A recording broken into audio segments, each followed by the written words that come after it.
Good evening, everybody, and welcome to Carving It Up Live right here on Twitter, as well as the Carving It Up YouTube channel and the Grid YouTube channel. As always, I'm Bryson Carver. Again, second Friday in a row that we are early, and second Friday in a row that I misspoke the word. I said today, good evening. I should have said good afternoon. That's my bad. But we do have a packed show on tap for you guys tonight. A lot of NBA. I do this every year. So last year I did my top 10 players in the NBA going into the postseason. And again, I'm going to recap, and I always do my top 10 players coming out of the postseason because the next 2 months, it's April 14th, so finals will be over in about 2 months. Listen, a lot of narratives will change. A lot of narratives will persist. Legacies, same situation. So coming into this year's playoffs, I'm going to rank my current top 10 players in the NBA. It has certainly changed since last year's postseason. A lot of guys with a lot to prove, some guys with nothing to prove, just a resume to continue to add to and stack up. I'll discuss that. Obviously, my first round predictions as well as my play-in predictions. We still got 2 playing games tonight, but the main event is the playoffs, which start tomorrow afternoon at 1 o'clock. I think it's the Sixers-Nets game 1. So looking forward to that. I'll predict those, my first round predictions at the end of today's show.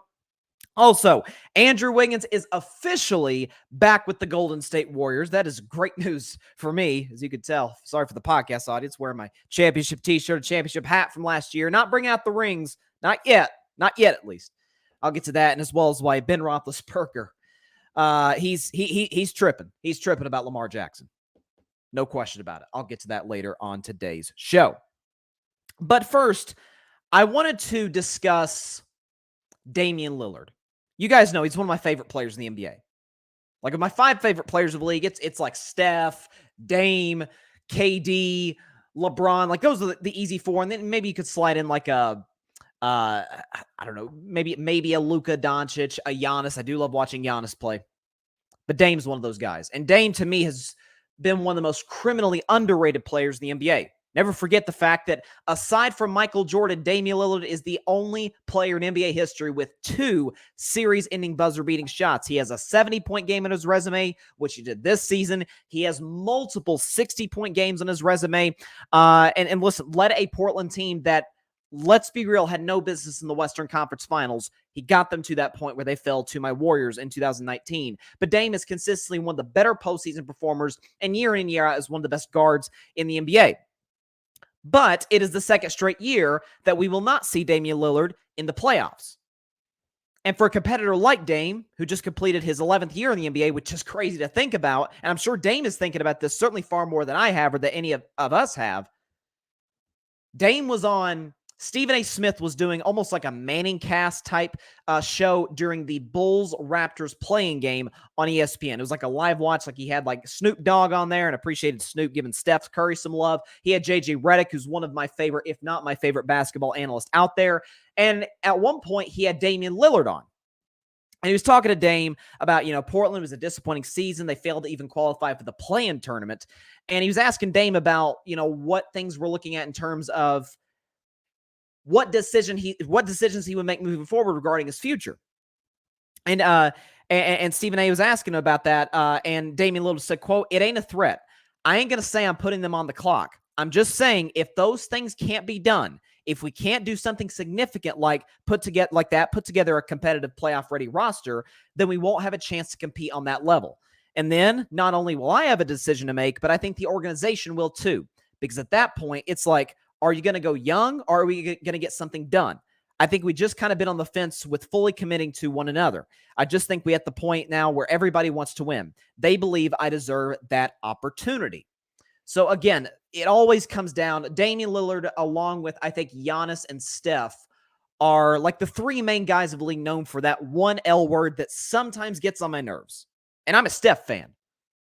No issue with Steph doing it, but I think every player should do what's right for them individually. Loyalty. There's nothing wrong with being loyal to the people close to you in your life. Matter of fact, you should be. I think you're not the greatest human being in the world if you're not. But when you're talking about being loyal to a business, a company, which essentially Dame is doing right now with Portland, a city that hits different. That's individual people. That's families. That's the Blazers fan base. that hits different. I think that's the one thing that Dame is looking at, like, man, I've given my heart and soul for 11 years to Rip City, all these great moments, but it's, forget rings, it's never even amounted to a finals appearance. It's never amounted to a Western Conference Finals win. They've gotten there, but they got swept by Golden State. And so Dame is at that stage of his career where he's looking at, like, man, I don't have forever. I'm in my 30s now. I've made a ton of money. I mean, Dame, there's a potential Dame is on track to, dare I say, become a, not a billionaire, but make $500 million by the time his career is done. Like, Dame has raked it in throughout his career, to his credit. But he's at that stage now where he's like, okay, I got my money, got my recognition. People understand who I am. People have, for the most part, given me the respect that I think I deserve. Now it's time for me to validate that with playoff success, and not just winning a first round, or in 2019, a second round series, but getting to the finals and showing up and showing out on the biggest of stages. And there were rumors about that Miami might be interested in Dame. And to me, it's a match made in basketball heaven. If you're looking at where the Portland Trailblazers are sitting today, they're not in the business of competing for championships right now. They're not. Listen, Dame's there, and they've got they got Jeremy Grant there. Obviously, they had Gary Payton before they traded him back to Golden State. Appreciate that, Portland, although you kind of negotiated in bad faith to a certain degree. But you look at the fact that for Portland, they've got Anthony Simons, who's a very talented kid. Shaedon Sharpe, who I loved out of the draft. One of the most athletic players in the NBA. Has nothing, and I do mean nothing, but upside on his side. And Chauncey Billups seems to me like the coach that can really develop young talent. But that's not where Dame is. Again, there's nothing wrong with where Portland's at as a franchise. But they're not in the business right now of competing for championships, and they've got a player that should be in the business for competing for championships. And so when you're considering all of those different things, Miami makes all the sense in the world. Miami has assets. They have draft picks. They have plenty of guys, that they could give up, like a Tyler Hero potentially. You would probably have to give up a Bam Adebayo, but what duo you think leads you further in the playoffs? Jimmy Butler and Dame Lillard, or Jimmy Butler and Bam Adebayo? Now, Jimmy Butler and Bam have got to a finals. They've gotten to an Eastern Conference Finals. I understand that. But in that finals, when Bam got hurt, it was Jimmy or bust. If Jimmy wasn't amazing, Miami would have gotten swept. Literally, those two games that Miami won, Jimmy, especially that game 5 when him and LeBron went toe-to-toe, he was out of this world. Miami would have had no shot of winning if he wasn't absolutely incredible. And then last year in the Eastern Conference Finals, Bam was, he had some games where he kind of disappeared a little bit, while Jimmy was, for the most part, especially late in the series, carrying the brunt of the offensive load. Now you've got a guy in Dame who can take that load off of Jimmy's shoulders. And now for Miami, Dame has never been a good defender. Dame never will be a good defender, in part because of his size. Well, Miami doesn't have to be. Miami, you've got plenty of wing defenders on your team. And, Pat Riley is known for finding diamond in the rough type players to just plug in there and, try and make it happen.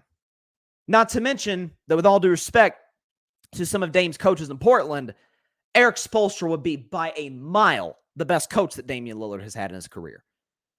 Yes, is the Eastern Conference tough? Sure. But never forget, this was a Miami team with all the flaws they had that was one Jimmy Butler shot just a year ago of reaching the NBA Finals for the second time in 2 years. Brooklyn with KD and Kyrie never did that. Milwaukee's been to one Finals with Giannis. Okay, Philadelphia's never been to a conference Finals, much less a Finals. Cleveland, while they're really looking up, they got plenty of young talent, they're still not quite there yet. Again, I think Cleveland's one of the better teams in the NBA in terms of young talent. But it's just that. It's young. It's not quite ready to compete just yet. Miami is. So, for both sides, this makes all the sense in the world. Portland, Dame has given you everything. His heart and soul for over a decade. Like, he's one of those guys, it's like he's earned the right, kind of like KG in Minnesota. KG gave everything he had for all those years to the Timberwolves. Only got to one Western Conference Finals, not a ton of playoff success. Guy was so loyal to the Wolves, and he was like, I want out. And the Timberwolves, who are a poorly run organization, as I talked about in detail on Monday's show, they felt an obligation. Let's send KG to the best situation. They sent him to Boston, and as KG would say, not long after, anything is possible. Got a championship out of it.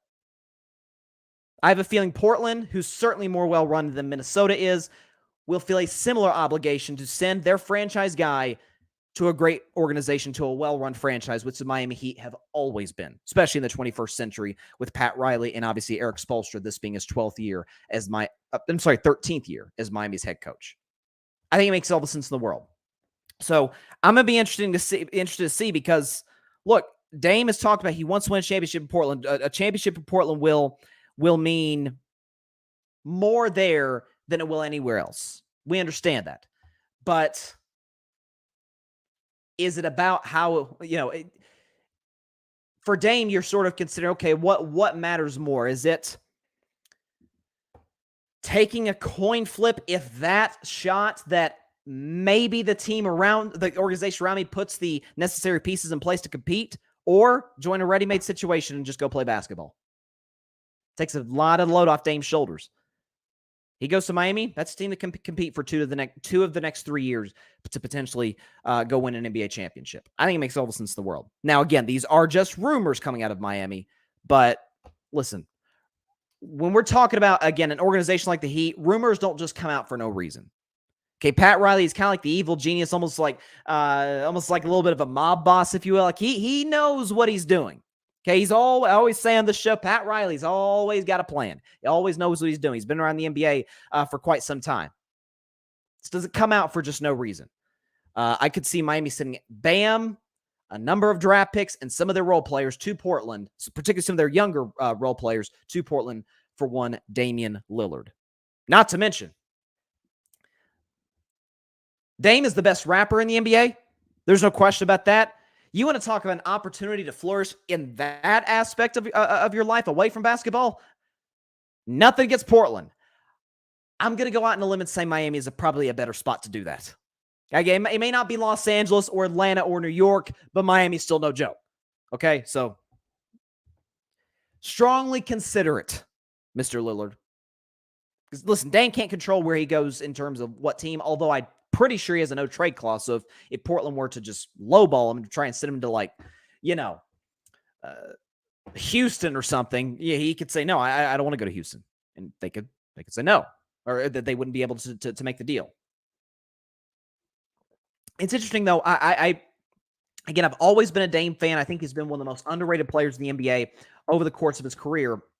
I think, it's about time he plays for a championship contender. And, we'll see. We'll see how that plays out. And it's just a shame considering how great. So, like I said, we will see. Moving on, our only NFL topic of the day, and this is really the only NFL topics leading up to this point are really the draft. Like I had Ryan Flowers on the show yesterday. If you haven't seen that show, please go check it out. I had an absolute blast with my man as always. And go check out his stuff on the Grid. He's putting out some awesome draft content. But that's really, at this point, mid-April, the draft is our primary focus. But also, we're considering what the heck is going on with the Aaron Rodgers situation with the Jets. It's like the saga that will not end. And similar verbiage could be used to this next story. Lamar Jackson. Is he going to get paid? Are the Ravens going to pay him? Is he going to get franchise tagged? Are they going to trade it? What's going on? It's been the endless story for the last year, and particularly this offseason, because for a time, he was a free agent before the Ravens put the franchise tag on him. But Ben Roethlisberger, who played in Lamar's division for 4 years, was talking about Lamar Jackson. Ben Roethlisberger has a podcast, and he was talking about Lamar Jackson and talking about how there's basically a hole in his game. He said, quote, about Lamar, quote, with Lamar, you want to bring the safeties down to help stop the run. You don't really fear Lamar's accuracy all the time. He's got a huge arm, and he can make things happen when he scrambles, but you don't fear him just sitting in the pocket and picking you apart. So you bring safeties down because you do fear him running because he's a different level runner, so you fear that. But now, if you've got a guy on the outside, you better put a safety back or it's one-on-one. You can just throw it to him. So it definitely creates some potential opportunities for that offense and for Lamar to run if he has to, or take those big shots down the field if he needs to, if they bring those safeties down. So essentially, again, the particular defense he's talking about is essentially what you would use for a quarterback who is a liability. Let's just keep it real. If you look at how teams play other teams with like their backup quarterback in, or like, for example, not to throw shade at a former AFC North quarterback, but I have to in this situation. When Baker Mayfield was in Cleveland, notice the defense, especially those last couple of years when he had Nick Chubb and Kareem Hunt and a fantastic offensive line. And the Browns' running game was really what got Baker, especially in 2020, into that rhythm where he helped them get to the playoffs that year. Again, if you watch how the defenses played him and how Baker, primarily his success came from the play action pass, you'll see how defenses fear certain quarterbacks and not others.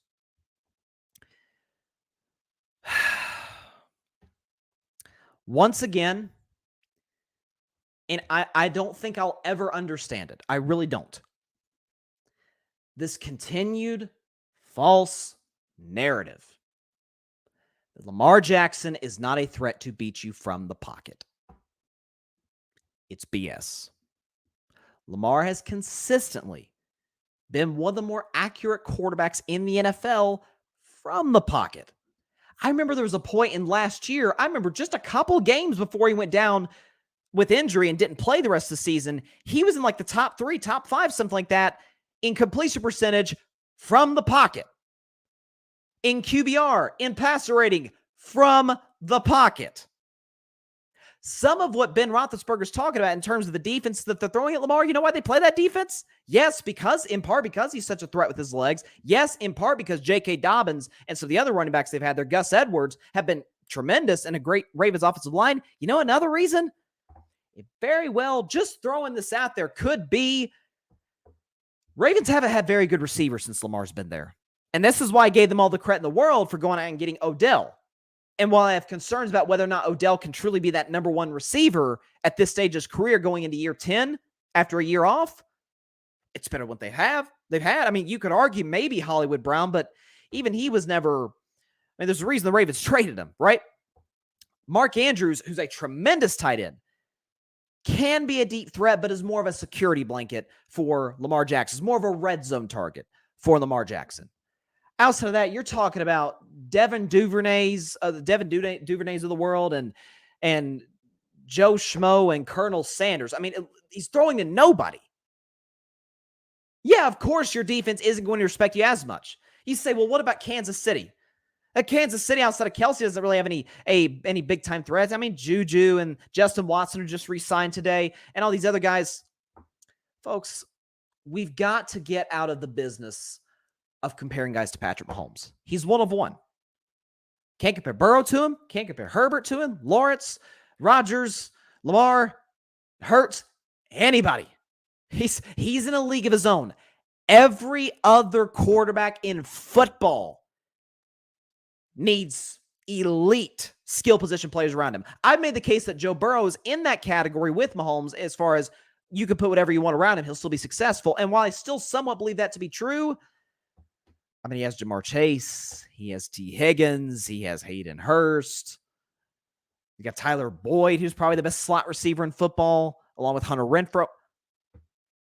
I mean, Josh Allen has Stephon Diggs and Gabe Davis, Jalen Hurts, A.J. Brown, Devontae Smith. Like this notion that sure, the quarterback has to elevate, guys. There's no question about that. It's just no coincidence that A.J. Brown was a much better wide receiver with Jalen Hurts than with Ryan Tannehill. Ryan Tannehill's a good quarterback. Jalen Hurts, to me, is a top 5 quarterback. I think he proved that over the course of this past season. But we've got to get away from this narrative that because Lamar isn't the perfect quarterback in that his game is very, very different from some of the other top guys in the league, folks act as if it hasn't been successful. Folks act like he hasn't been one of the most accurate quarterbacks in the league from the pocket. Folks act like he hasn't been one of the most clutch quarterbacks in the NFL. You look at his game when he drives. You look at the fact that, again, Baltimore, with him and without him, their offense is night and day. They can barely move the ball down the field without Lamar. With Tyler Huntley, and listen, I like Tyler Huntley. He's a nice backup quarterback. He's a good fit for Lamar as a backup. But when Lamar is in there with, again, Mark Andrews, after that, nobody. John Harbaugh, the head coach of the Ravens, had a saying. I don't know. He may still have the saying. Back when the Ravens won the Super Bowl in 2012, he said, "Who's got it better than us? Nobody." Well, that's who Lamar Jackson's throwing to. Nobody.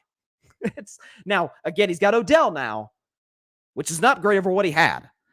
But, and listen, I'm not questioning for a second Ben Roethlisberger's football acumen, IQ, although I think there are many concerns that you could have about Big Ben in terms of his offseason commitment. There's a reason he didn't age terribly well, didn't take all that great care of his body.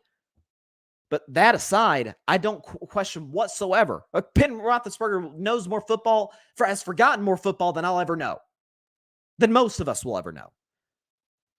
But I think he's also, narratives are strong now. Athletes listen to him. I think he's also fallen into this similar trap that a lot of people have.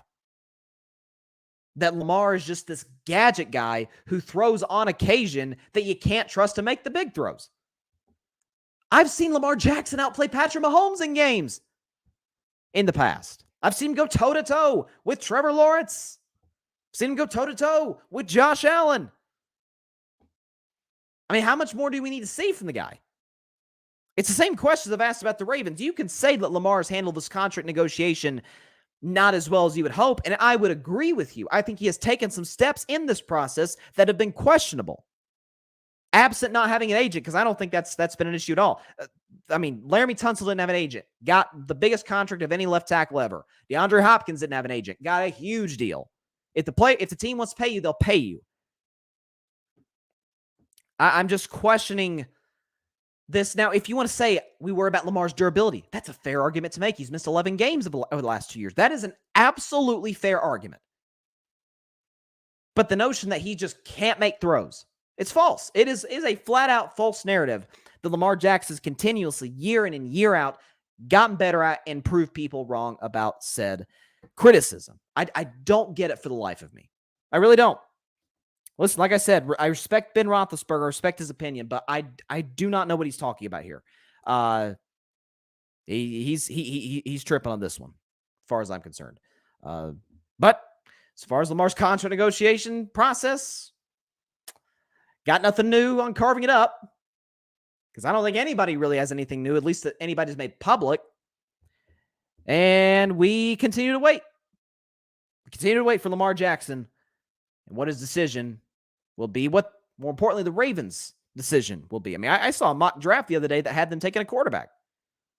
It wasn't Anthony. I forgot who it was. I think it was like them trading up to get Will Levis. I just remember them taking a quarterback, which in a mock draft that I saw recently, I'm like, okay, that's interesting. If they do that, then they'll almost certainly trade Lamar. I mean, if you know you're going to lose him after this year, you might as well get something for him. There's somebody would give up a haul for Lamar Jackson. Come on now. Let's see. We've got a comment here from Fat Hill Jeffrey. I hope I'm saying your name correctly. Says, why is Dame getting traded? Well, he's not getting traded as of now. Like I said, just did the segment on Dame just finished about 5, 6, 7 minutes ago. The thing with Dame that I was talking about is that Dame in an interview, in a discussion on that NBA play-in live stream show on ESPN2, he was talking to Stephen A. Smith and was essentially saying that, hey, if Portland doesn't make the moves to put ourselves in championship contention, then we're going to need to start having a discussion. He was talking about, I need to have a discussion with them. They need to have a discussion with me. And we may, in paraphrasing, we could have to go our separate ways, which is probably the biggest statement that Dame has made to this point regarding his future status as a Portland Trailblazer. I think it's really interesting. And again, I think Miami makes all the sense in the world. They have what Portland needs, and Portland has what Miami needs, and that's another shot creator to go along with Jimmy Butler. And we know that that Pat Riley is going to put the requisite pieces around them in order to contend, because he's Pat Riley. That's what he does. And Eric Spoelstra, because he's a fantastic coach, is going to get the best out of said talent. Let's see. Fadil says, what do you think is better? Dame traded for rebuild or build around Dame? I think it has to be Dame being traded because of the fact that he's been there 11 years. And they, outside of 2019, when they got to the Western Conference Finals, and again, do I think Portland that year was one of the two best teams in the West? I don't. I think Houston was better than Portland. I think that's evidenced by the fact that Golden State got taken 6 games by Houston. And then Golden State comes in the Western Conference Finals, by the way, with no Kevin Durant, doesn't play a single minute of the series, and they sweep Portland. It was a close sweep, if that's a thing, but they swept them when it was all said and done. I think they've tried to build around Dame for 11 years, and part of it is free agents just aren't going to go to Portland. I mean, there's a funny reason the NBA isn't going to have the All-Star game in Portland probably ever. They don't have enough hotels. It's like when Jacksonville years ago had the Super Bowl, like 15 years ago or something like that, and they didn't have enough. It was a disaster because they didn't have enough hotels for like the media and for the players, all the people traveling down to Florida for the Super Bowl. I think it's time to pull the plug. I've been saying this for 2 years now. And what's changed? Portland's gotten younger. Great. Build around that talent. Try and get this thing back, to where you want it to be as a franchise. But Dame is too good of a player to just be wasting away in a team that's the 13th seed in the weaker conference. That's all I got to say. Yeah, you got to build a team around Dame. Miami does, at least. And I know Boston was brought up as well as a potential destination. That would make sense too. They would probably move Jaylen Brown. They can't move Grant Williams because Grant's going to be a free agent. I think Robert Williams might be a free agent as well. Al Horford, they probably won't move him. I doubt he wants to go to a rebuilding situation at this stage of his career. It's going to be interesting. Now, it's going to be all NBA the rest of the show because we're in the NBA playoffs. I've got my top 10 players in the NBA coming up. My top 10 players in the NBA going into the playoffs, and trust you me, it will be a different list 2 months from now because the playoffs, listen, that changes everything. It can elevate you, it can keep you kind of the same, or it can bring you down in terms of how people view you and really how you should or should not be viewed as an individual player. And then at the end of today's show, I'll predict the playing games tonight: Chicago, Miami, Oklahoma City, Minnesota. And then most importantly, I'll predict the very first round of the NBA playoffs. Cannot wait. Let's see. Oh, Fat Hill's saying, give me your top 10 NBA players now. With who do you think is the MVP this season? Well, I can answer one of those questions. I cannot give you top 10 players. You're going to have to wait for this segment. If you're not going to be able to watch it live, I totally understand. Just please be sure to check it out later. I'll see if I can put the clip on YouTube. But who do I think is the MVP? I've been pretty vocal about this for about 2 weeks. I think it's Joel Embiid. I think when you consider the numbers that he is putting up this season, I mean, the man's averaging 33 and 10 off of over 55% shooting. He's, again, when he played Giannis, went tit for tat with him, toe-to-toe, back and forth, with, again, a guy who many consider to be the best player in the NBA. Not to mention the fact that when Giannis is gone, the Bucks are still a tremendous basketball team. They had a winning record. That's why it's because they're one of the deepest teams in the NBA. And when Embiid played Jokic, dropped a 40 burger with, 18 rebounds, cooked the guy. Cooked Nikola Jokic. Wasn't even close. But I think Embiid's the MVP. I'd vote Giannis second, Jokic third. And if you give me a fourth and fifth, I'd put Shai Gilgeous fourth, Tatum fifth. Because I take the V word, valuable, very, very, very seriously. Very seriously. Okay, so moving on to a team that is in the NBA playoffs today. Shocker, shocker, the Golden State Warriors. They're pretty good. And they got a guy back officially who's a pretty good basketball player. Andrew Wiggins is back. According to Steve Kerr, he is going to play in game 1 of this series. It looks like there was a report by, I think it was Shams yesterday, that was talking about they're probably going to bring him off the bench, play him 21 to 25 minutes, put him on a minutes restriction, which is absolutely the right decision to make. Listen, he hasn't played basketball in almost 2 months, or at least an NBA game for 2 months. You get an opportunity. You've got plenty of guys who have played excellent for Golden State as of late in his absence. Guys like Jonathan Kuminga, who I anticipate will probably start game 1. Dante DiVincenzo, Gary Payton, guys who have really, really stepped up in Wiggs' absence. So you ease Wiggs back in, which to me is why Sacramento was the absolute ideal matchup for the Golden State Warriors. It's why I've campaigned for like a month and a half. Golden State, however you got to do it, get the 6th seed. And remember, I said a week and a half ago, if you remember, I talked about the Warriors losing to the Jokic-less Nuggets. And everybody's freaking out. Oh my God, how could you? I said, no. This is chess, not checkers, ladies and gentlemen. This will help Golden State in the long run, because had they won that game, they'd be the 5 seed playing the Kevin Durant-led Phoenix Suns. Instead, they get the Sacramento Kings, who, while they are unbelievable on offense, they have 0 playoff experience outside of Harrison Barnes and Domantas Sabonis, and play basically no defense. 25th in the NBA in defense. This is why I said when I did my playoff weaknesses yesterday, the Kings are the kings of offense and the peasants of defense. Number 1 in offense, 25th in defense. That's who the Sacramento Kings are. But anyways, Wiggins is coming back. So what impact does this have on the Golden State Warriors going into the playoffs? Well, people forget that last year, obviously Steph was the best player on the Warriors. That goes without saying. Klay Thompson was not the second best Warrior in the playoffs last year. Draymond Green was not the second best player on the Warriors last year. And it obviously wasn't guys like Kevon Looney or even Jordan Poole, who had his moments, but was not the second best player. The second best player on the Warriors last year in the postseason consistently from start to finish was one Andrew Wiggins. In the finals, he averaged a double-double. If you remember that Game 5, series tied 2-2 against Boston after Steph had probably the greatest game of his career in Game 4 to carry Golden State to a win. Game 5, Steph was like 0 for 9 from 3. He was terrible offensively. Now, he got other guys involved. He had a good number of assists, but in terms of his efficiency, he was awful.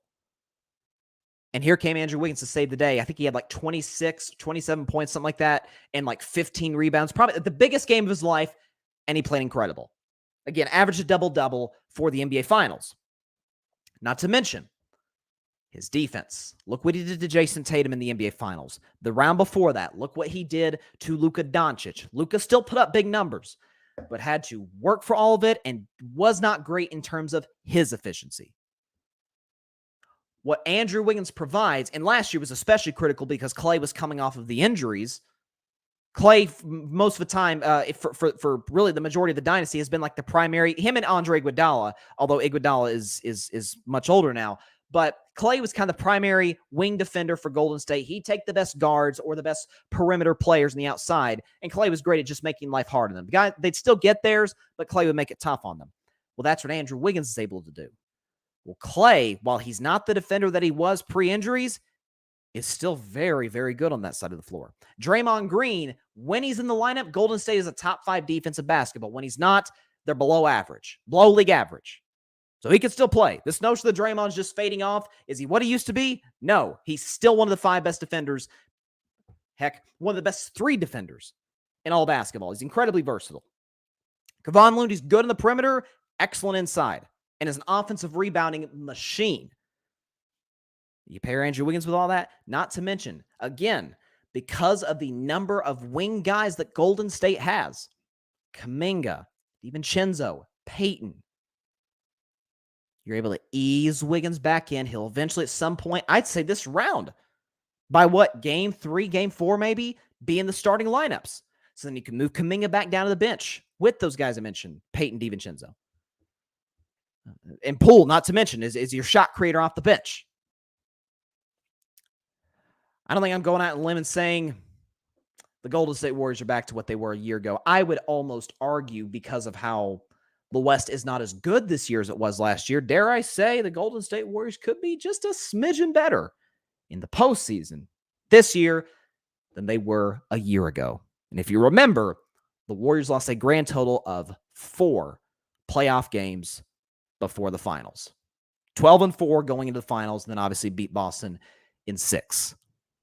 Wiggins' impact cannot be understated. Not to mention, by the way, and the one attribute of Andrew Wiggins' game that to me doesn't get enough credit, he's a tremendous three-point shooter.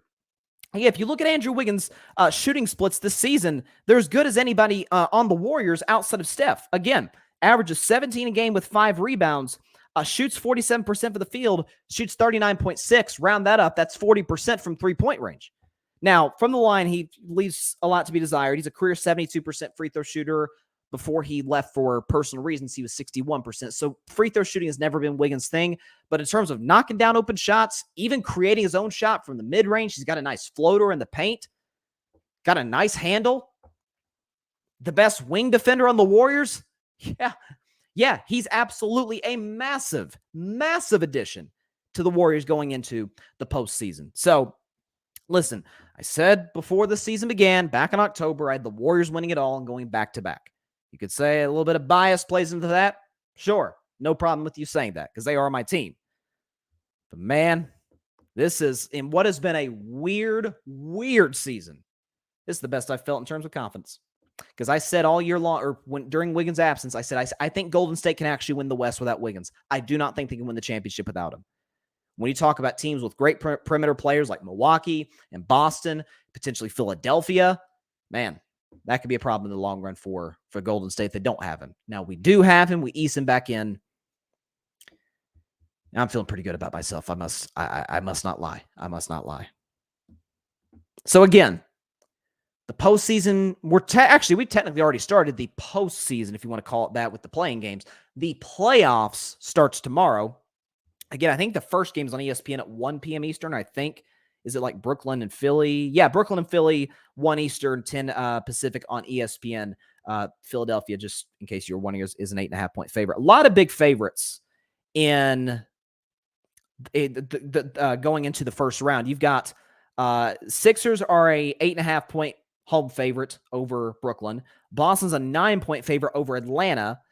The Cavs, pretty comfortable favorite, -5.5 against the Knicks. Right now, Golden State and Sacramento, it's even. It's dead even. It was Sacktown -1. Maybe it could go to Golden State -1, but it's kind of like been right in the middle, which obviously favors the Warriors as the road team. And then Memphis is a slight favorite over the Lakers in game one, -3.5. Phoenix, a pretty comfortable favorite, -7 against the Clippers. And again, the Nuggets and the Bucks are waiting tonight to see who their first-round opponent is. Doesn't it seem a little bit unfair, though? I was thinking about this. Doesn't it seem at least a little unfair that the best team in either conference, record-wise, Bucks out east, Nuggets out west, are almost at a disadvantage? Because they don't know until 48 hours before game one who their opponent is. I don't know. I feel like the play-in, as much as I love it, I think it's been great for the NBA. I think to a certain degree it's minimized tanking. All of the Dallas Mavericks, you saw they got punished today, getting fined $750K, which is pocket change for them. But they had something to say about that. But all in all, by and large, I think it's to a certain degree reduced tanking. And I think it's been great. Again, I've always talked about the greatest ratings for sports is when there's a sense of urgency. In the play-in, there's just that. You saw it by the product on the court. You saw it by the intensity by the players and coaches and fans. It's great. But the only downside is it kind of screws the number one seeds. 2 seeds to a certain degree, but the 2 seeds know who they're playing. Memphis is playing the Lakers, and the Celtics are playing the Hawks. They know that. Milwaukee will not know until about 9:30 Eastern who they're playing, and Denver won't know until about midnight Eastern who they're playing, which is on Sunday. So that's interesting. Fat Hill Jeffrey says, Lakers are going to win it all. Listen, I think they're a threat. Again, it's all hinging on what Anthony Davis gives you. It's all hinging. I know what I'm getting for LeBron James. Am I getting 2018 LeBron? No. To me, that was probably his greatest postseason run because he took a terrible Cavs team to the freaking finals. Like that's why LeBron is LeBron. I think the role players, since the deadline moves 2 months ago, have been a seamless fit. Rui Hachimura, Jared Vanderbilt, D'Angelo Russell, while he had a bad shooting night against the Timberwolves, all in all, he's been a tremendous kid, certainly an upgrade over Russell Westbrook and Patrick Beverley in the backcourt. Dennis Schroeder has played well since they've made those moves. Obviously, got Mo Bamba. I'm not sure what his availability is right now. Role players, Austin Reeves, I think the role player is going to step up. It all comes down to AD. If his aggressiveness, if his mentality is in the right spot, that's as tough of a team as there is in the Western Conference. Absolutely. And again, you asked me as a Warriors fan. I'll give my playoff predictions later in the show. But if you ask me as a Warriors fan, who would if we beat Sacramento, who would I rather face in the second round? The Grizzlies or the Lakers? I'd say I'd be begging for the Grizzlies. I'll tell you, I haven't told you who I'm rooting for or who I'm picking, but I'm rooting for Memphis. I want Memphis to win because I'd much rather face them than the Lakers. And by the way, if we get the Lakers, guess what we get? Home court advantage. We're the 6th seed. They're the 7th seed, which would be crazy. The 6th seed getting home court. But that's interesting. Fat Hill Jeffrey says, hot take. MJ can't get the Cavs to the finals in 2018 like LeBron. Sir, I agree with you. I agree with you. Michael Jordan, while clearly to me, the second best player, and I always say, I don't think you can have an intelligent basketball conversation if Jordan and LeBron aren't your top two players. That, to me, they have clearly separated themselves from everybody else. With all due respect to Kareem, Kobe, Magic, everybody else. It's those two. Whatever order you have them in, I got no issue. But it's those two. No question about it. But Michael Jordan has one playoff win, not series win. He's won one playoff game. Absent Scottie Pippen, he has 0 championships without Phil Jackson. Doesn't diminish Michael's greatness at all. Does not take away from what he did, winning 6 championships and 5 MVPs. But it's intellectually dishonest to say Michael played on some of the greatest teams of all time. Michael played with inarguably the greatest coach of all time. One of the 50 greatest players of all time was Scottie Pippen. For the second half of the dynasty, one of the 75 greatest players ever, Dennis Rodman. LeBron James' second best player was Kevin Love, who was fine in 2018. But then you're talking about an old J.R. Smith, an old George Hill, an old Tristan Thompson, too young Jordan Clarkson. Gosh, who else was on that team? An old Kyle Korver, who was terrible in the 2018 finals. I know I'm missing somebody. No, I think that's pretty much it. That Cavs team had absolutely no business being in the finals. None. And that's why you saw Golden State sweep them without really. I mean, as a Warriors fan, I remember that series. Steph was great. KD was great. I didn't think Golden State played that well in the finals, but they didn't have to. Now, had they been forced to, would they? Yeah, I think they would have. And again, any great team can flip the switch. There is a switch for anybody to flip, but that's the most unimpressive sweep, and I'm speaking as a Warriors fan, that I had seen against the Cleveland Cavaliers back in 2018, because, again, Cleveland had absolutely no business being in the NBA Finals. None, which was evidenced by the following year. No LeBron, same roster. They won 19 games. And they fired Ty Lue 6 games into the season. So just throwing that out there. But I agree with your comment, though. So all that to say this, Andrew Wiggins is a big addition for the Golden State Warriors. Re-edition, rather. Okay, so we are, again, less than 24 hours away from the official start of the NBA playoffs. And we know superstars get the job done. You've got to put the requisite talent around them. We understand that. But if you have that dude, if you have the guy who can, for at least a game, if not 2 or more, put the team on his back and be able to steal a couple games, you got a chance to win it all. Now, these are my top 10. I'm giving you my top 10 players in the NBA going into the postseason. Now, not all 10 players are in the playoffs. I'm not talking about 10 best playoff players, 10 best players in the NBA with the playoffs beginning. So there's going to be a couple guys on here who are in it, but are still best player, some of the 10 best players in all the world. So if we can get the background music going about right now and go and start this list, my top 10 players in the NBA. All right. So, number 10. Top 10 players in the NBA going to the postseason. At number 10, I've got Dame Dalla. 1, Damian Lillard, who I just did a segment about to start this show. His incredible season is almost getting overshadowed because of the fact that Portland didn't have a good season, finished 13th in the West, was essentially tanking at the end of the season. Can we give Damian Lillard the credit he deserves? The fact that he averaged 32 a game, the fact that he had a 71-point game in his resume. There's no, Steph Curry aside, there is no player in the NBA you want taking a shot basically a step or two inside of half court than one Damian Lillard. He's also good at getting the basket, getting the rim, good free throw shooter, can create his own shot with the best of them, and again, not to mention, is undoubtedly one of the most clutch players in the NBA. As I mentioned, 2 series-ending buzzer beaters in the playoffs. Only Michael Jordan can say that. Again, you talk about his handle, ability to get any shot where he wants it, when he wants it, particularly from way outside. They don't call him Logo Lillard for no reason. Damian Lillard, who I think should be an All-NBA player, no question about it. I said second-team All-NBA for Dame. Number 10, 10th best player in the NBA. At number 9, now we're getting to some of the playoff players. At number 9, I've got Kawhi Leonard. Now, Kawhi, by his standards, had a little bit of a down season, averaged about 23 a game with solid efficiency. You got to realize, he's coming off of an injury. Up until this season, he hadn't played an NBA game in about a year and a half. And we often forget Kawhi has essentially no legacy in the regular season. I mean, name the great Kawhi Leonard regular season moment. I really can't. I remember there was a game against the Rockets years ago where he had like a game-winning 3 and then a game-winning block on James Harden.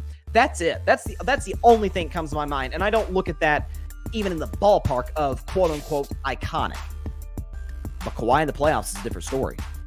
And again, this is why I say the playoffs make or break you as a player.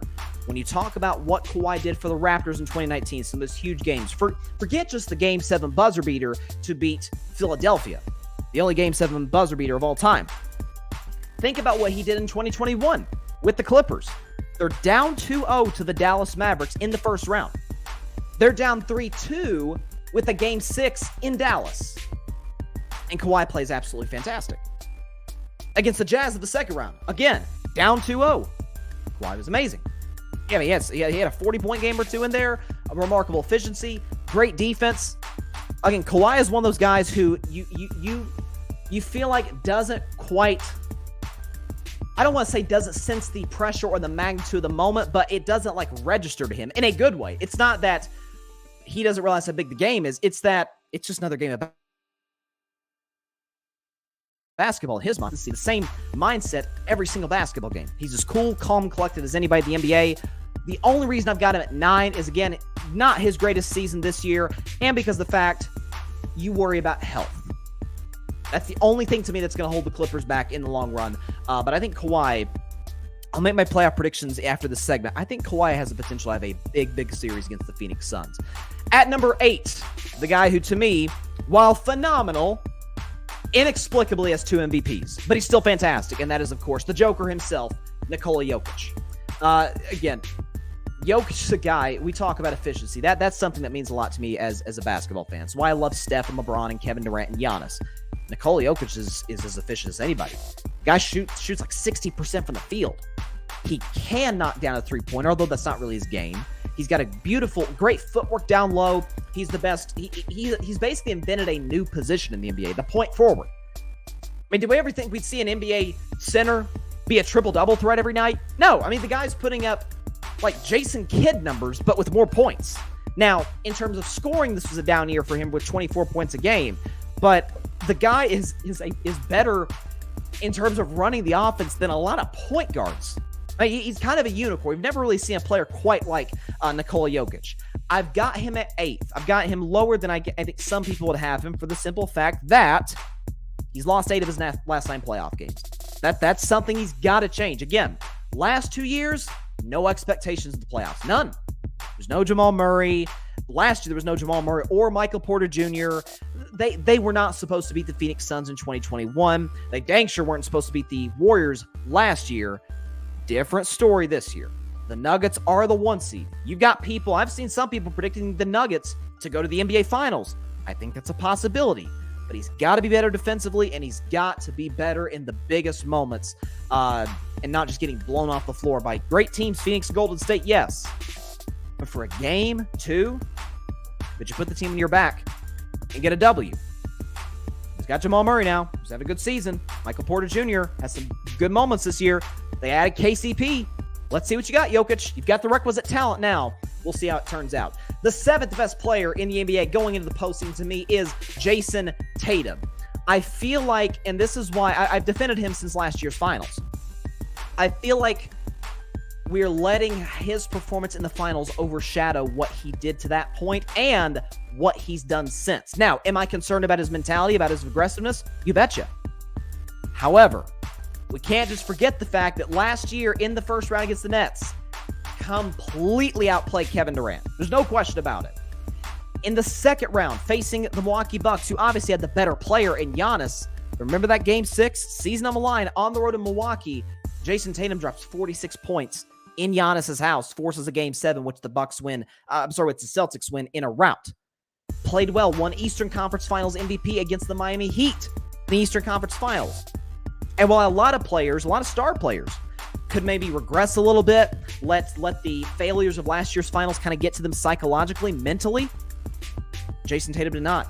Averaged 30 points a game, which is a career high, and is almost certainly, for the second straight year, going to be first-team All-NBA.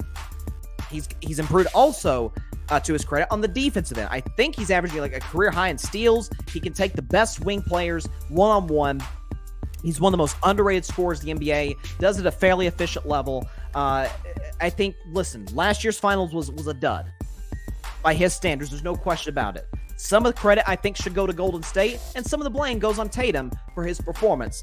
But I think you're going to see a Jason Tatum in these playoffs. While I have some concerns about his mindset, his mentality in the biggest spots, we can't just discount what he did last year, and we dang sure can't discount what he did this regular season. And Boston has as good a chance as anybody to win the championship this year. Jason Tatum, to me, is the 7th best player in the NBA. At number 6, this is the only other guy on this list that did not make the playoffs, and that is Luka Doncic. Now, I had Luka as the 4th best player in the NBA coming out of last year's playoffs. Again, I do this list before and after the postseason because it does change. Again, Luka had a fantastic year. Averaged 32, 8, and 8. You'll take that any day of the week.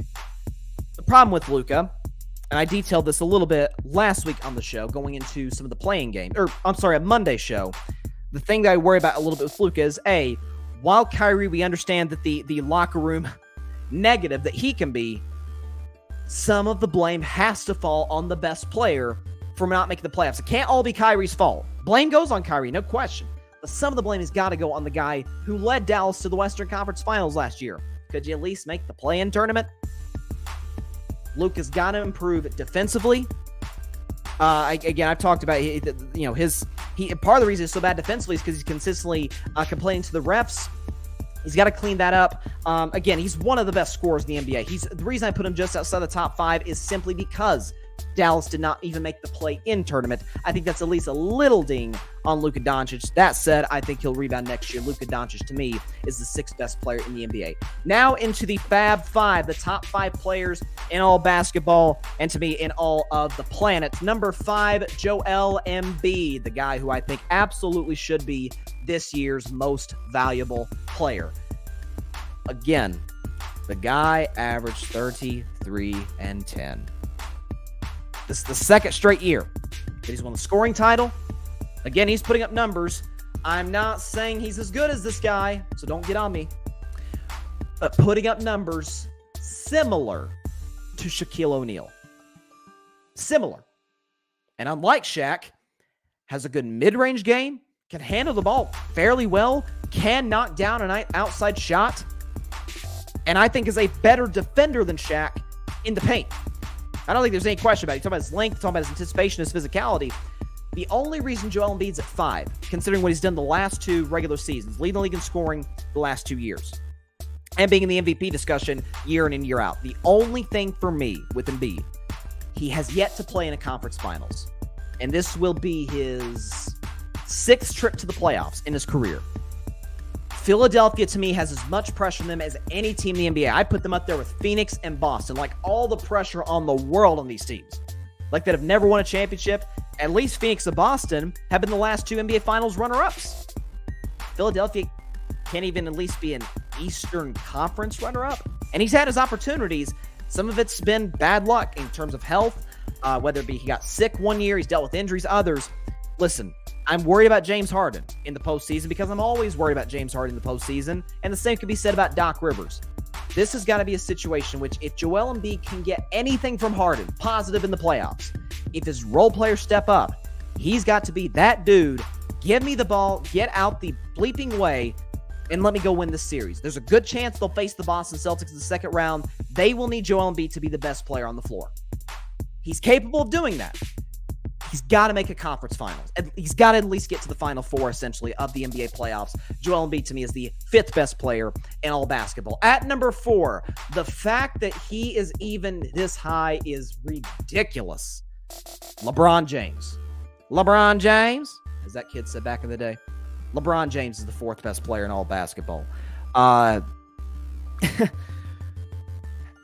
does 29, 8, and 7 sound in year 20? Shooting 50% from the field. We don't even need to get into the fact that he, broke the all-time scoring record and is going to shatter it when he's all said and done. But the fact that when the Lakers when Rob Pelinka finally came to his senses at this trade deadline and hit it out of the park with the deals that he made, when they finally got the requisite talent around LeBron James, oh, what do you know? A Lakers team that was 13th in the West at one point in February is now in the playoffs as the 7 seed facing the Memphis Grizzlies. Is LeBron as good defensively in years past? No.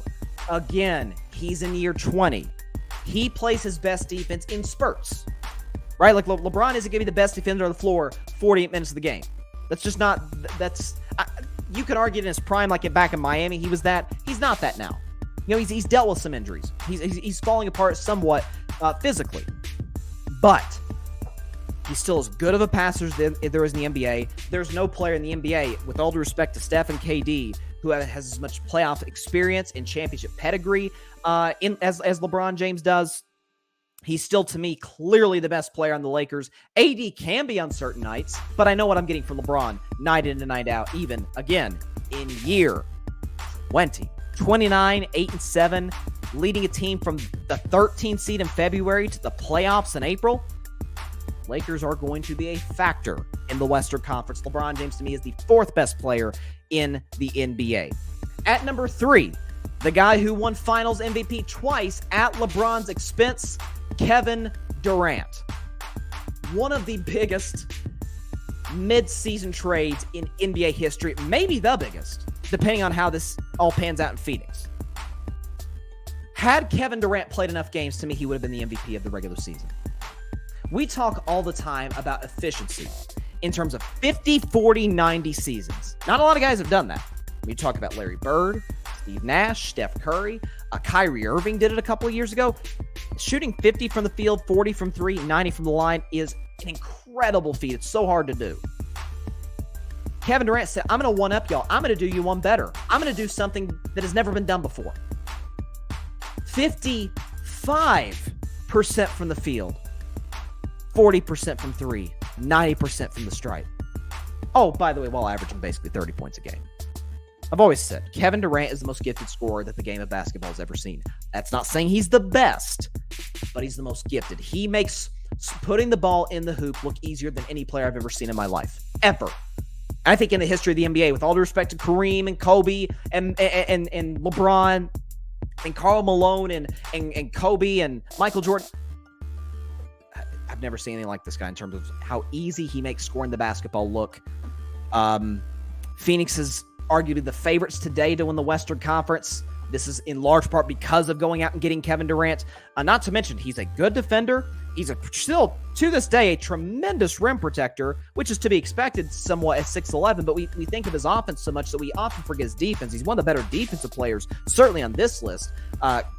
Again, I think there's some pressure on KD, but then you look at the fact, folks, he's a 2-time Finals MVP. If KD still has to validate his greatness, I think we're having the wrong conversations. Kevin Durant, to me, has absolutely elevated himself to be one of the 3 best players in all basketball. He's at number 3. At number 2, the 2021 Finals MVP, the Greek freak himself, Mr. Giannis Antetokounmpo, out of Greece.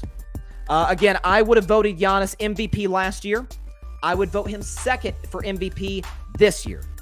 But again, I don't even think it's arguable. The best two-way player in basketball. He can give you 30 on one end, can shut you down on the other end. Not to mention, and I've always said this about Giannis, even before he won a championship, when he was still getting, when he was still as scrutinized as any player in the league, I said he's one of the better passers, especially for his position, power forward, as there is in the NBA. And when you consider the shooters Milwaukee has, obviously Chris Middleton, you worry about his health, but Holiday can knock down a 3. You got Joe Ingles, you got Pat Connaughton, you got Grayson Allen, Brook Lopez. fits perfectly to Giannis's game. Not to mention, and the stats back it up, and I've said this for years, he is the most dominant player within 5 feet of the basket since Shaquille O'Neal. He is. Like that. Name somebody else that you would take just to play bully ball down low since Shaq that you would take over Giannis. I'll wait. This is the same guy who just 2 years ago in Game 6 of the NBA Finals, when the Phoenix Suns game plan is specifically stop number 34. Make sure he doesn't get his. Didn't work. It didn't work at all. Giannis dropped 50 in Game 6. Probably the greatest closeout game in Finals history. He's unlike anything we've ever seen. What's scary, he's in his prime and he's still getting better. He's still getting better. It's incredible what we've seen from Giannis Antetokounmpo. He, to me, is the second best player in the NBA, and that leaves one name and one name only. You know him. Say it with me. Wardell Stephen Curry II. The baddest man in all of basketball. He is the best player in the NBA. We talk about LeBron having by far the greatest year 20 season in NBA history, and that's inarguable. What's also inarguable is that Steph Curry had the greatest age 35 season in NBA history. Steph Curry, 29 a game, 6 rebounds, 6 assists, almost 50% from the field, well over 40% from 3, over 90 from the line. So almost a 50-40-90 season himself, which would have been a second of his career. I think only Steve Nash, if I'm not mistaken, only Steve Nash has done it twice. Listen, again, certain things, what's understood doesn't need to be said. He's the greatest shooter of all time. Changed the game. We hear that all the time in all these networks and all these shows you watch. When we talk about the gravity due to his remarkable shooting and shot creating abilities, the gravity that he creates for his teammates like Clay, like Jordan Poole, like the guy who's coming back, Andrew Wiggins, it's incredible. Not to mention, and I've always defended Steph, especially in the last couple of years, the defensive end. Steph's a serviceable defender. He'll never be like Gary Payton or something or Marcus Smart, but he is absolutely serviceable on that end of the floor.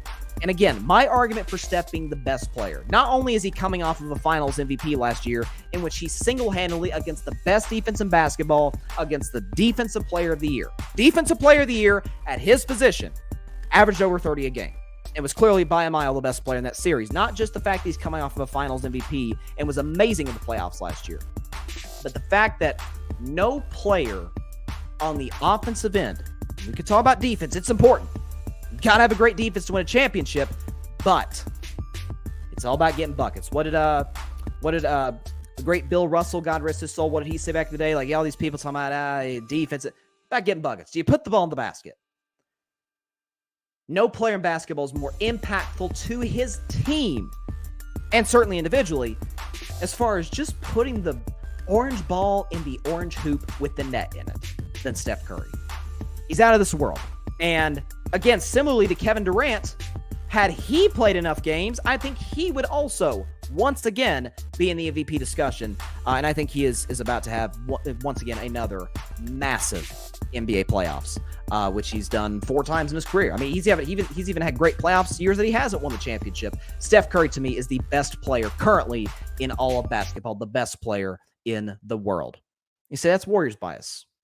I mean, listen, my defense for that is 14 months ago, day after the All-Star game, in which Steph Curry dropped 50 on Team Giannis? Team KD, I think it was, in the All-Star game in Cleveland, Ohio. The day after, I said, Steph is the 3rd best player in basketball behind Giannis and LeBron. I said that at the time. You can go check the tape. I said, by NBA Finals end, he will be the best. And you saw what he did in the playoffs and in the finals. He took his game to a whole different level. So there you go. All right, let's see. Okay, hold on, let me make sure I've got it here. Okay, Fat Hill Jeffrey does not like where I have Nikola Jokic. He says 8 is so low, holy. And then he said he's definitely a top 5 player in the NBA. Listen, again, for me, you got to prove it in the postseason. You got to prove it when it matters most. He hasn't done that. He's lost 8 of his last 9 playoff games. Luka got to the conference finals last year. KD, know what he represents. Now that he's got a requisite supporting cast, watch out for Phoenix. LeBron, Steph, like those two guys, their playoff resumes speak for themselves. Giannis has a championship and was remarkable in the finals. Who else I got? Now, Embiid I had higher because I think Embiid's just flat out a better player than Jokic. Almost every time they play, Embiid outplays Jokic. And Tatum has led his team to the NBA Finals. Like, we forget that. Luka hasn't done that. Embiid hasn't done that. And I think they're better than Tatum. But Tatum gets extra points in my book because he led his team to the finals in his age. How old was he? 24, 25? That's rare. Like that does not happen much if you look at NBA history. Let's see. Yeah, I mean, it's he says, nah, Mikal Bridges is the best player. Hey, listen, let's put some spec on Mikal Bridges' name. Has never missed a game in his NBA career in 5 years. Has not missed a game. Never. So he's durable, and not to mention he is unbelievable in the defensive end of the floor. And he's good offensively. He can knock down an open shot. So there you go. But yeah, that's that. Listen, Mikal Bridges is good. He's obviously not a top 10 player, but listen, I know you're just messing. So let's go back over the list. For those who didn't see, make sure that's the right graphic. Okay. My top 10 players in the NBA in 2023 going into the postseason. Number 10, Damian Lillard. Number 9, Kawhi Leonard. Number 8, Nikola Jokic.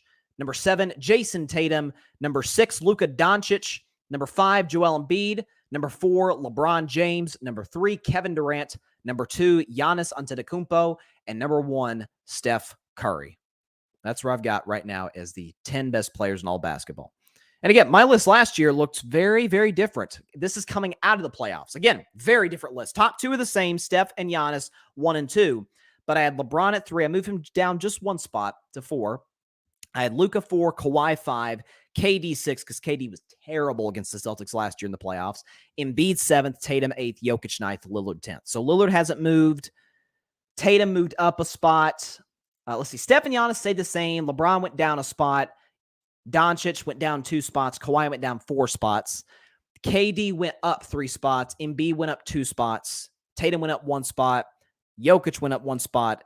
And Damian Lillard stayed the same. So that was what my list looked like last year. That is what the list looks like this year. So there you go. That's my list. Let's see. Fat Hill Jeffrey says, I agree in your take. If we count all the years before, but only at this season, I don't with Jokic. Are you saying that? Are you talking about? Okay, so you're saying this year individually, Jokic is the top 5 player. I mean, if that's your argument, that's fair. Like I can't refute that. All I would say is that I think your history should matter. I think what you have done, and in the case of Jokic, what you have not done in the playoffs matters. But this year, yes, he has absolutely been a top 5 player in the NBA. Again, as always, he's available. You never have to worry about where he's at mentally. But yeah, he's had a fantastic season. Do I think him getting the MVP the last 2 years is great? Is crazy? Yeah. Do I think if he got the MVP this year, it'd be even crazier? Yeah, betcha. Because I think the media has changed the narrative every year just to give Jokic the MVPs. But it feels like today, I know Vegas has Embiid as the favorite. I pick Embiid as the MVP this year. It feels like he's probably going to win, but we'll see. Okay, Fat Hill makes an interesting case here. He says, if we bring history, LeBron should be number 1, though. That's a fair argument. Again, I'm very much a what have you done for me lately? I always say the Janet Jackson song, what have you done for me lately? I sort of combine what you have done and what you're doing now. For example, if LeBron was averaging 15 points a game, there's no way he'd be on this list. There's no way. Bigger name as he would still be, there's no way he'd be on this list. But considering how he's played this season, coupled with his incredible playoff resume, that's why I've got him where he's at. Jokic is fantastic in the regular season and is in the playoffs. I mean, he's had plenty of games in which Jamal Murray has been the best nugget on the floor. I mean, the furthest the Nuggets have gotten in the playoffs with Nikola Jokic was the Western Conference Finals against the Lakers in 2020. And in their one win, Jamal Murray was the best player on the floor for Denver. I mean, he was. He took over in that fourth quarter, had that crazy layup. I remember, hitting all these big shots. In many of their playoff games, Jamal Murray was the best Nugget. And as much as I like Jamal Murray, I don't think we're ever going to mistake him for being a top 10 player in the NBA. Top 25 maybe, but not top 10. But that's the only thing that I've taken. But it's fair points you make. If history is the judge, then it would be LeBron 1 and Steph 2nd. Like that's how it would look. And then you'd probably say KD and then Giannis. So those are fair points to make without a question. Let's see. Okay, we got some big playoff news if you are a New York Knicks fan and if you're a Cleveland Cavaliers fan. This is according to Woj. He says, Knicks all-star forward Julius Randle is targeting a return versus the Cavs tomorrow. Randle has been steadily improving and plans to test his left ankle prior to game time before making a final decision on rejoining the lineup for Game 1. Prior to this ankle sprain on March 29th, Randle hadn't missed a game this season and has typically shown a willingness to play at less than 100%. He's averaging 25 points, 10 rebounds, and 4 assists. So there you go. Yes, Julius Randle's had a... Now, listen, I think Brunson has been the more important player for the Knicks, but listen, Julius has had a great year. He's had a great year, and it was a big reason why the Knicks are the 5 seed in the stronger conference. Let's see. Fat Hill says, if LeBron, if he qualifies, always got... What are you saying? Always got far only once or twice. Correct me if I'm wrong. What are you saying? I'm kind of lost. But before you confirm, let me just go ahead and get these predictions out of the way. I'll do it quickly because I want to mostly focus on the first round of the NBA playoffs. But tonight, first game of the play-in tournament, it is the Chicago Bulls and the Miami Heat. Now, Chicago's coming off of a gut check win against the Toronto Raptors. They're down double digits in the second half. They come back and win. Zach LaVine scores 30 of his 39 in the second half, plays unbelievable.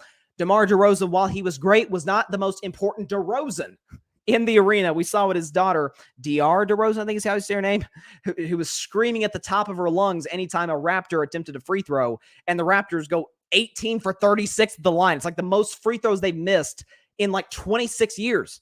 So credits to DeMar DeRozan's daughter for making an impact there on the road. And who knows? She'll probably be in Miami tonight for all we know for the game.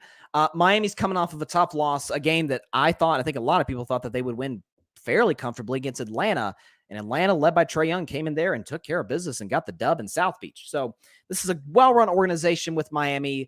It's a great defensive team. It's a prideful organization, well-coached team. Jimmy Butler, again, Jimmy is not going to have a season come to an end in the play-in tournament. Come on, it's Jimmy Butler we're talking about. Give me the Miami Heat to win this game by a final score of 102-94. Heat are a 5.5-point favorite. I think they will cover. I do not anticipate Chicago will replicate that same performance. So give me the Heat to win this game 102-94, and they will get into the playoffs as the 8th seed and face the Milwaukee Bucks.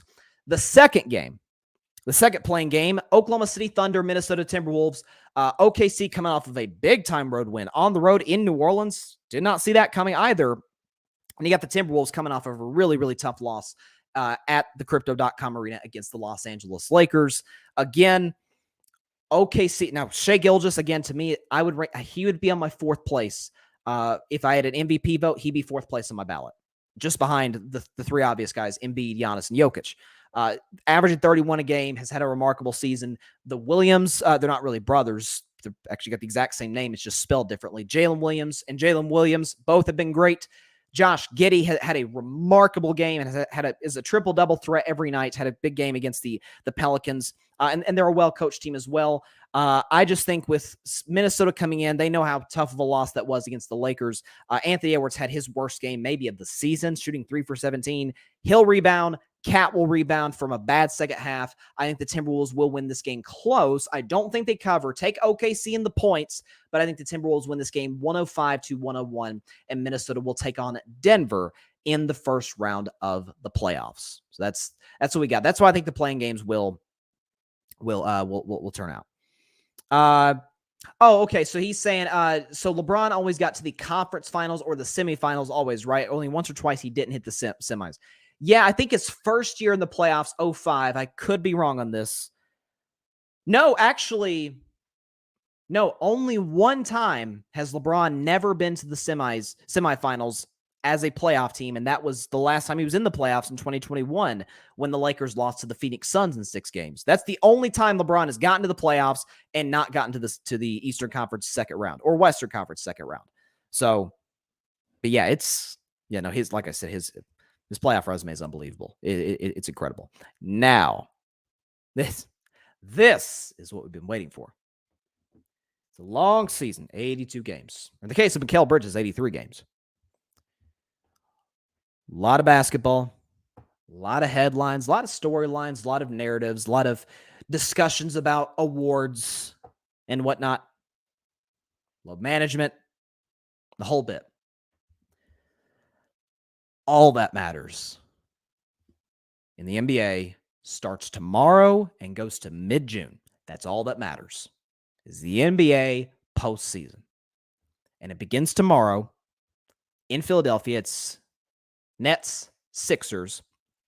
We won't start by predicting that series, but as we get the playoff music, the intense music going right now,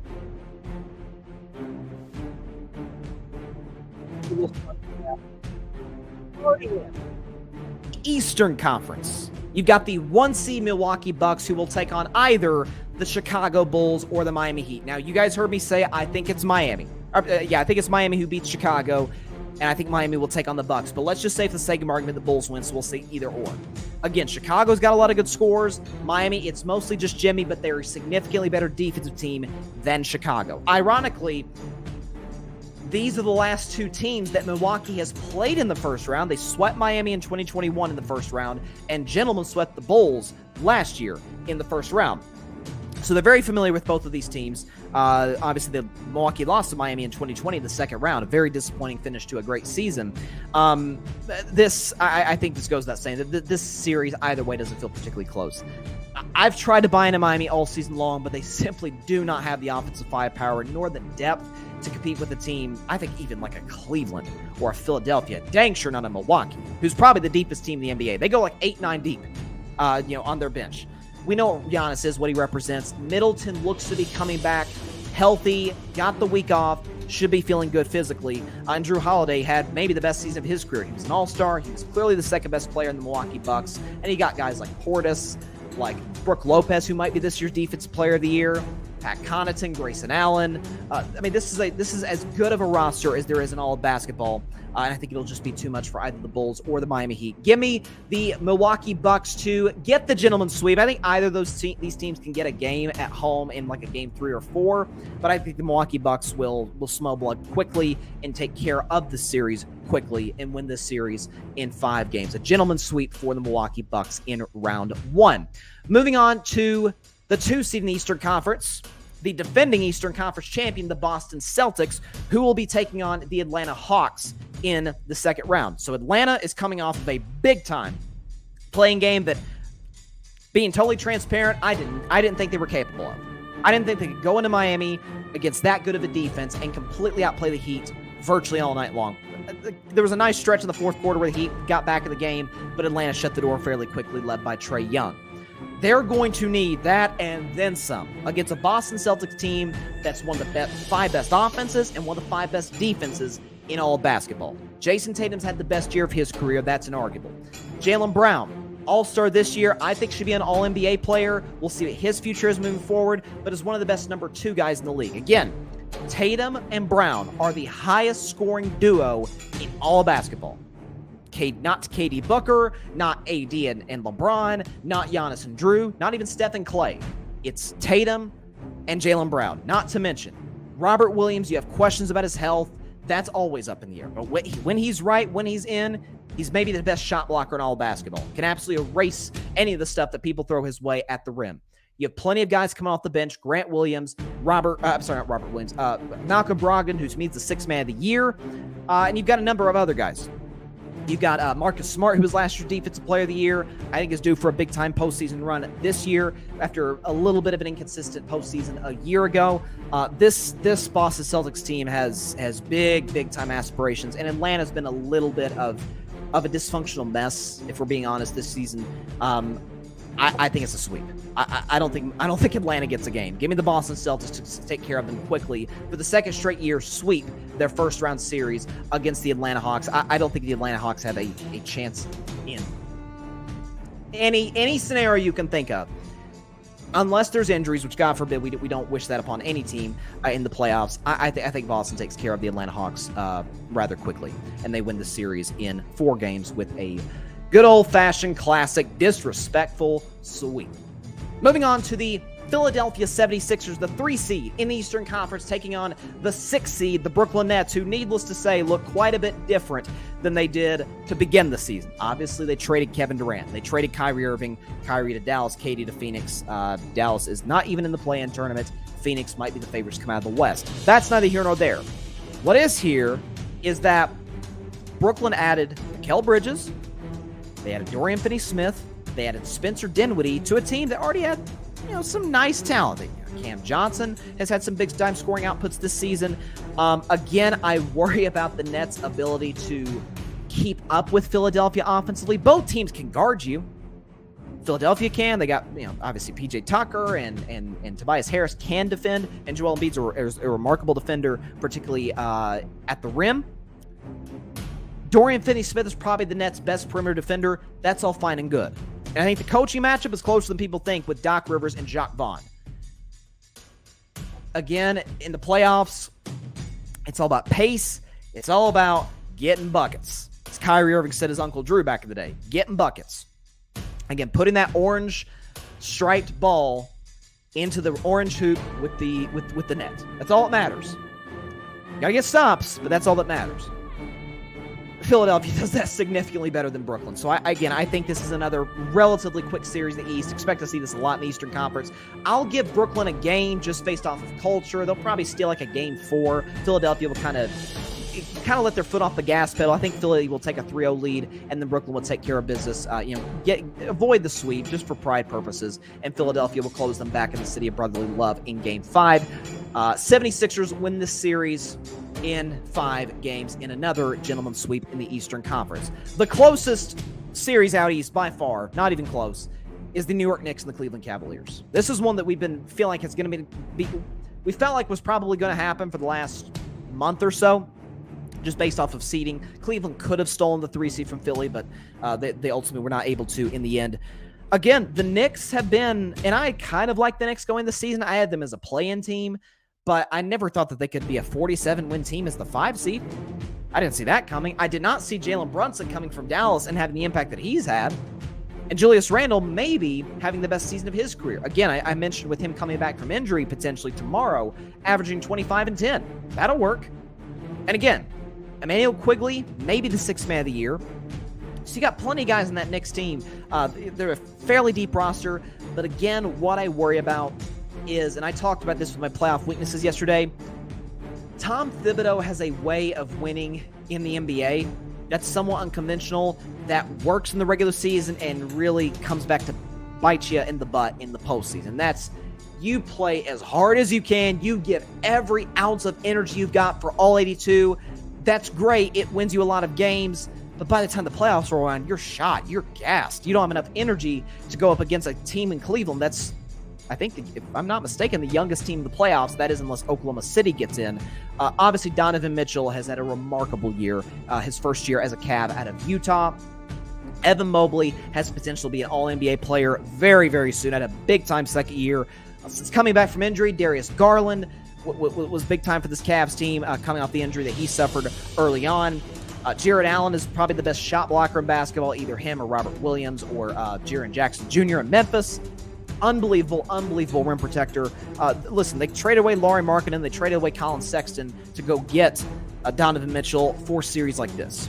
Cleveland was expected. I had them as the 3 seed. They ended up as the 4 seed. Cleveland is supposed to win series like this, given the big-time deal that they made with Utah at the deadline.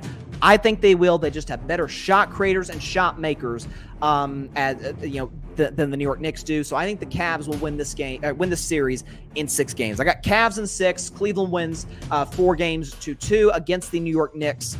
Knicks will get a couple. I could see a scenario in which this is a 2-2 series after the first 4, and then Cleveland maybe wins in blowout fashion game 5 and then wins a close one at Madison Square Garden in game 6 with Spike Lee, Tracy Morgan, and others in attendance.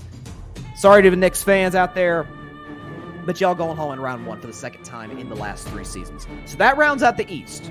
So out East, that means in the second round, I'll have Milwaukee taking on Cleveland, and I'll have what will be a very anticipated matchup, the Boston Celtics taking on the Philadelphia 76ers in round 2. So very entertaining matchups in the second round. Again, I think the first round outside of Cleveland, New York will be a little bit of a dud. I just think the mismatches are all over the place with the top 3 seeds compared to the bottom 3 seeds, but that's what I think is going to happen. Moving on to the Western Conference.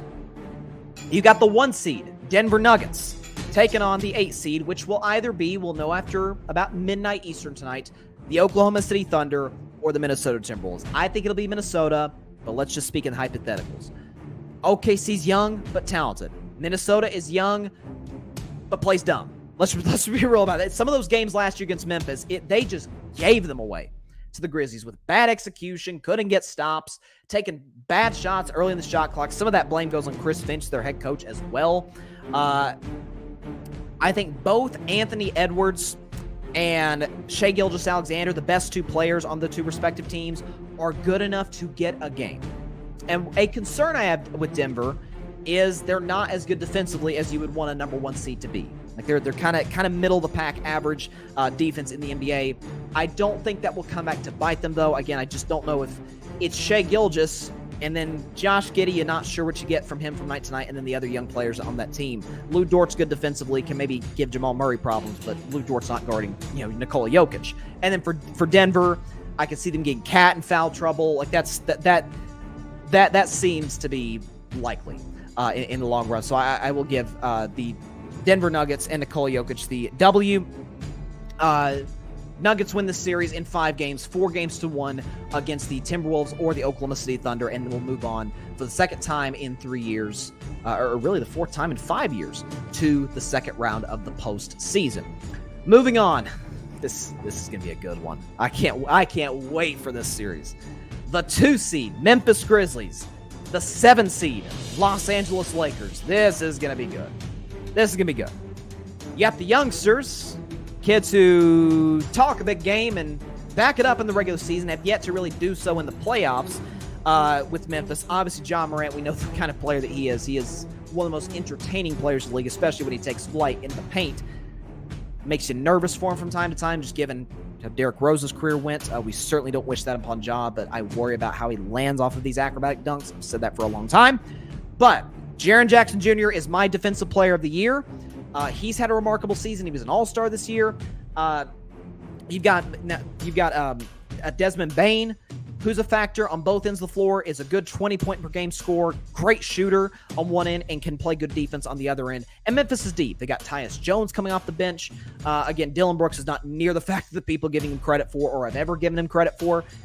As for the Lakers, while Anthony Davis and LeBron are up there in age, AD not as much, but he's kind of fragile physically. They've got plenty of young players. Hachimura's young. D'Angelo Russell's young. Who else is young? You've got Vanderbilt's young. Schroeder is still relatively young. I'd say Schroeder's kind of in his prime years in the NBA right now. Here's to me what's interesting. Both of these teams play vastly different brands of basketball. LeBron historically likes to slow down the pace in the postseason. I remember the Cavs, the year they won the championship in 2016, were like 28th out of 30 teams in pace. The Grizzlies are always up and down the floor. Let's go fast as we can. A little bit of showtime with a little bit more athleticism, if you will. Here's to me what decides the series. There's no Steven Adams, and there's no Brandon Clark for the Memphis Grizzlies. If you look at Anthony Davis's numbers against Memphis, he absolutely torches them. Averages basically 30 and 20 against the Memphis Grizzlies. That's a problem without your 2 best bigs. I think this baby goes the distance. I think it goes 7. And it will be the Los Angeles Lakers who beat the Memphis Grizzlies in a Game 7 at the FedEx Forum to advance to the second round of the playoffs. Lakers in 7 against Memphis. in the first round. Again, I think this is going to be probably the most entertaining first-round matchup of the playoffs. I cannot wait to watch those games. Although I hope I'm wrong. I hope I'm wrong, and I'll explain why in just a second. The next series. Oh, I can't wait for this one. No question about it. You've got the reigning, defending NBA champion, my Golden State Warriors, taking on the 3 seed, probably the shock of the NBA, the Sacramento Kings. I think it's pretty simple to put it this way. The Kings, they are the kings of offense. Historically, the best offense in terms of rating in NBA history, which is hard to believe, but that's what the numbers say. They've got the coach of the year, Mike Brown. De'Aaron Fox, to me, is the clutch player of the year and is an all-NBA player. You got Sabonis, who was an all-star this year and who I also think is an all-NBA player. Harrison Barnes and company. Here's the issue. Kevin Huerter as well. Here's the issue. They're horrendous on defense. 25th in the NBA in defense. We can criticize Golden State for being 17th. 17, last I checked, is a little bit better than 25th in terms of rankings. Again, for context, Golden State, I saw the stat earlier today, has played over 600 more playoff games in the last few years if you combine each individual player than Sacramento has. The Kings have not been to the playoffs since 2006. For the Warriors, they have an opportunity to win their 5th championship in 9 years. The playoff experience is night and day. The Kings, to me, to have any chance to win this series, have to win Game 1. That place, the Golden One Center, which has a great fan base, by the way, hats off to the Kings fan base this year, is going to be probably the loudest Game 1 atmosphere in the NBA, maybe all season. And Golden State gets loud. Plenty of other arenas get loud. Sacramento, that place gets rocking, man. With all that said, folks, I think this one's over quick. I think Golden State closes out the Sacramento Kings in a gentleman's sweep. They know Mike Brown's tendencies. They get Andrew Wiggins back. They can ease him back in. Sacramento's awful defensively, and Sacramento has little to no playoff experience. All the signs in the world point to a quick Warriors series. And not to mention, this is something that can't be proven in stats, but it can be proven by the eye test. Golden State just turns it on once the playoffs roll around. People talking about, can you flip the switch? Can you flip the switch? Yes, you can. Anybody can flip the switch. Warriors in 5 against the Sacramento Kings. This is just the matchup the Warriors have been wanting. They got it. I think they'll close the Kings out relatively quickly. And finally, last playoff series in the Western Conference. Let me pull it up right here. Hold on. All right. You've got the Phoenix Suns, the 4 seed, who are probably the favorites to win the West today against the 5 seed LA Clippers. It's as simple as this. The Suns have not lost with Kevin Durant in the lineup, 8-0. And the Clippers are without Paul George, likely for the whole series unless he rushes back. Not to mention, you worry about Kawhi's health, and like I said yesterday, you worry about Westbrook's history in the playoffs, and particularly in close playoff games. Here's why I think this series will last longer than people think. This is Kawhi Leonard in the playoffs. When you look at his history in the playoffs, whether it's as an underdog or as a favorite, he always shows up. And he always shows up in the biggest of moments. He's great in the last 2 minutes of games. I can't wait to see like a Kawhi Leonard, KD, like back and forth late in games in these playoffs, in this round. I think Phoenix, though, while the Clippers are deeper, I think Phoenix has the slightly better coach. Although I love Ty Lue, but I love Monty Williams more as a coach. I don't think as Barry called it, Barry Grant Jr. of the All Even podcast called it, the Black Cat Paul syndrome will hit the Suns until later, potentially. I think the Suns win the series, but it's not as quick as people think. I think they win this thing in 6 games. They close the Clippers out in LA to advance to the second round for the 3rd consecutive year. So there you go. So out east, I've got the Milwaukee Bucks in 5 against the Heat or against the Bulls. I've got the Celtics in a sweep against the Atlanta Hawks. I've got the 76ers in a gentleman's sweep in 5 games against the Brooklyn Nets. I've got last series in the Eastern Conference. If I can pull it up here, where is it? There it is. I've got the Cleveland Cavaliers in 6 over the New York Knicks. Out west, I've got the Nuggets in 5 against the Timberwolves or against the Thunder. I've got the Lakers in 7 against the Memphis Grizzlies in what I think will be the most entertaining first-round series. I've got my Warriors in a gentleman's sweep over the Sacramento Kings in the first round. No disrespect to the Kings, but people are acting like they're like the 2000s Kings with Chris Webber and everybody. And then finally, I got the Suns in 6 against the Los Angeles Clippers. So there you go. That's my first round playoff predictions. I'm sticking to them. And quite frankly, I feel great about them. few comments here before we get out of here. Let's see. Hold on. From Fat Hill Jeffrey, who I really appreciate today, has been great in the comments. He says Bucks in 6 versus the Heat. Bucks sweep against the Bulls. Okay, I respect that. He says Trey got 1 game in his bag. Gonna drop 60 points on the Boston Celtics. Listen, I'd love to see it. He says yes, Philly in 5. He says Cavs in 7 if Julius Randle plays. Cavs in 5 if not. And then he says Denver in 6 versus Minnesota, in 5 versus OKC. Oh, wow. He loves, okay, no. He said Lakers in 5, and then he changed it. He said Lakers in 6. He said the upset of the playoffs. I like it. I think it's 7 because I think it's both teams present different matchups that are really fascinating and that I can't wait to talk about over the next 2 weeks. He says Golden State in 5 if Wiggins plays like last season, or 6. And then he says, I think Suns in 7. And then he changed it. He said Suns in 6. I think it's a longer series than people think. I really do. I really, really do. It's gonna be interesting. All right. That is all the time we have for today's show. Appreciate everybody stopping by as always. Thank you very much. I think it's the first time commenter that we've had in Fat Hill Jeffries. We really, really appreciate you for really keeping the dialogue and discussion going in the comment section as always. But like I said, catch Carving Up Live on Monday at 6 p.m. Eastern, 3 p.m. Pacific time on Twitter, as well as the Carving It Up YouTube channel and the Grid's YouTube channel. And be sure to like, share, comment, and take 2 seconds out of your day. Hit that big red subscribe button. It helps the channel grow exponentially. And be sure to go subscribe to the Grid Network. That is GRYD, the Grid Podcast Network on YouTube. It's where you can find my show as well as the shows of other incredible content creators here at the network. Barry Grant Jr. of the All Even Podcast, Patrick Brown of the Forum Lakers Podcast and the Chaotic Sports Podcast, Ryan Flowers, who we just had on the show yesterday, of Clutch Sports Talk, Alfred Parso Jr., the Metropolitan Report, and the Rocket Fuel Jets podcast. We've got the Cowboys Can Fan podcast, and we've got the newest member of the Grid, Parnell of the Commanders Demand podcast. Commanders just sold from Dan Snyder to a new ownership group, so congrats to Washington. Your misery is over. So definitely be sure to check out his content and see what he has to say there. All right. I'll see y'all on Monday. Everybody have a great weekend. Please continue to stay safe out there. Please be sure to take care of your physical as well as your mental health. And as always, please call your local, state representatives and senators to get gun legislation passed, gun control legislation passed in your particular states. We've got to combat this issue in America called gun violence. We've got to fight it with everything that we've got to protect each other. Have a great weekend, y'all. Stay safe. God bless y'all. Peace out. Playoffs, baby. Thanks so much for watching the show on YouTube. Be sure to click that big red subscribe button and go check out the other clips and full shows of Carving It Up Live. Have a blessed day.